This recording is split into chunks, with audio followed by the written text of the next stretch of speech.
This is a 5.3 something or another, the Suburban, and it had real bad mist, shaking everything. And here's the lifters. You can see I've got a collapse lifter. It's an AMF lifter, AFM lifter, active fuel management, and you have to take the heads off to get them. Then you got to replace these guides.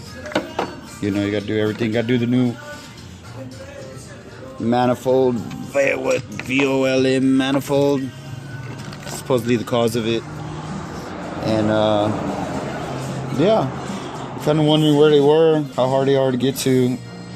Every part to fix it is like $1,100. Gaskets, bolts, manifold, guides, the whole everything. So you see, it was what, cylinder 3 or 4, but it was this guy here.